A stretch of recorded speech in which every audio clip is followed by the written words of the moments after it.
এই জায়গায় একটা গুলি করছে।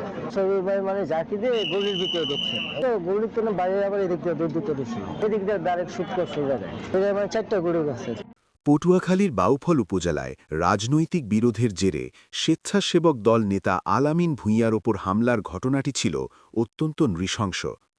প্রত্যক্ষদর্শীদের বর্ণনা অনুযায়ী ঘটনার দিন আলামিন যখন তার নিজস্ব এলাকায় অবস্থান করছিলেন, তখন হঠাৎ একদল সশস্ত্র হামলাকারী তাকে লক্ষ্য করে অতর্কিত হামলা চালায়।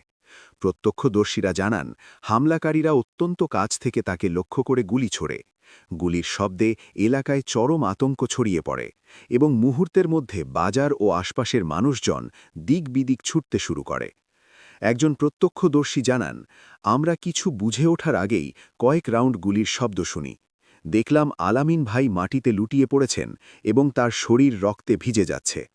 হামলাকারীরা কেবল গুলি করেই ক্ষান্ত হয়নি, বরং এলাকা ত্যাগ করার সময় তারা বেশ কয়েকটি ককটেল বিস্ফোরণ ঘটিয়ে আতঙ্ক সৃষ্টি করে, যাতে কেউ তাদের বাধা দিতে না পারে। স্থানীয়রা আরও জানান যে এই হামলার সময় পুলিশ বা আইন শৃঙ্খলা বাহিনীর কোনো তৎপরতা শুরুতে দেখা যায়নি, যা হামলাকারীদের পালিয়ে যেতে সাহায্য করে। রক্তাক্ত অবস্থায় উদ্ধার করে তাকে প্রথমে স্থানীয় স্বাস্থ্য কমপ্লেক্সে এবং পরবর্তীতে উন্নত চিকিৎসার জন্য ঢাকায় পাঠানো হয়। এই ঘটনাটি রাজনৈতিক মহলে তীব্র ক্ষোভের সৃষ্টি করেছিল এবং স্থানীয়রা একে একটি পরিকল্পিত হত্যাকাণ্ড চেষ্টার অংশ হিসেবে অভিহিত করেন।